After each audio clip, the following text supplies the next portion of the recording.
ನಿಮ್ಮ voter ID ಇದೆ, ಆದ್ರೆ ಮತದಾರರ ಪಟ್ಟಿಯಲ್ಲಿ ನಿಮ್ಮ ಹೆಸರಿದೆಯಾ? ಇದು ಈಗ ನೀವು ಖಂಡಿತವಾಗಿಯೂ ಪರಿಶೀಲಿಸಿಕೊಳ್ಳಬೇಕಾದಂತಹ ವಿಷಯ.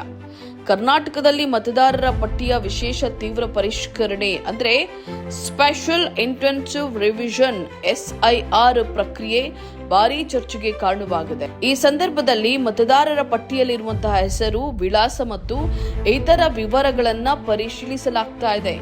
ಮುಖ್ಯವಾಗಿ ನೀವು ಇತ್ತೀಚೆಗೆ ಮನೆ ಬದಲಾಯಿಸಿದ್ರೆ, ನಿಮ್ಮ ಹಳೆಯ ವಿಳಾಸದಲ್ಲೇ ಹೆಸರು ಇದ್ರೆ, ನಿಮ್ಮ ಪ್ರದೇಶದಲ್ಲಿ ನೀವು ದೀರ್ಘಕಾಲದಿಂದ ವಾಸವಿಲ್ಲದಿದ್ರೆ ಅಥವಾ ಒಂದಕ್ಕಿಂತ ಹೆಚ್ಚು ಕಡೆ ಮತದಾರರ ನೋಂದಣಿಯಾಗಿದ್ರೆ ನಿಮ್ಮ ದಾಖಲೆಗಳ ಬಗ್ಗೆ ವಿಶೇಷ ಪರಿಶೀಲನೆ ನಡೆಯಬಹುದು.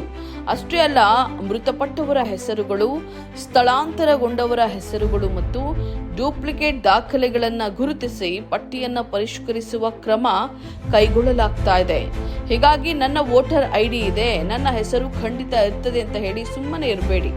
ಈಗಲೇ ಚುನಾವಣಾ ಆಯೋಗದ ಅಧಿಕೃತ ವೋಟರ್ ಹೆಲ್ಪ್ಲೈನ್ ಆಪ್ ಅಥವಾ voters.eci.gov.in ಮೂಲಕ ನಿಮ್ಮ ಹೆಸರು ಮತದಾರರ ಪಟ್ಟಿಯಲ್ಲಿ ಇದೆಯೇ ಅಂತ ಹೇಳಿ ಪರಿಶೀಲಿಸಿಕೊಳ್ಳಿ. ಒಂದು ವೇಳೆ ಹೆಸರು ಕಾಣಿಸದಿದ್ರೆ ಅಥವಾ ಯಾವುದೇ ತಪ್ಪು ಕಂಡು ಬಂದ್ರೆ ಸಂಬಂಧಪಟ್ಟಂತ ಚುನಾವಣಾ ಅಧಿಕಾರಿಗಳನ್ನ ಸಂಪರ್ಕಿಸಿ ಅಗತ್ಯ ಕ್ರಮವನ್ನ ಕೈಗೊಳ್ಳಿ.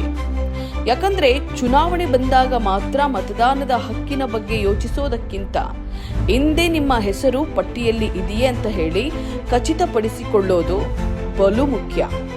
ನಿಮ್ಮ ಮತ ನಿಮ್ಮ ಹಕ್ಕು. ನಿಮ್ಮ ಹೆಸರು ಮತದಾರರ ಪಟ್ಟಿಯಲ್ಲಿ ಸುರಕ್ಷಿತವಾಗಿದೆಯೇ ಅಂತ ಹೇಳಿ ಈಗಲೇ ಚೆಕ್ ಮಾಡಿ. ಈ ಮಾಹಿತಿಯನ್ನ ನಿಮ್ಮ ಕುಟುಂಬದವರು ಮತ್ತು ಸ್ನೇಹಿತರಿಗೂ ಕೂಡ ಶೇರ್ ಮಾಡಿ. ಇಂತಹ ಪ್ರಮುಖ ಸುದ್ದಿಗಳಿಗಾಗಿ ನಮ್ಮ ಪೇಜ್ ಅನ್ನು ಫಾಲೋ ಮಾಡಿ.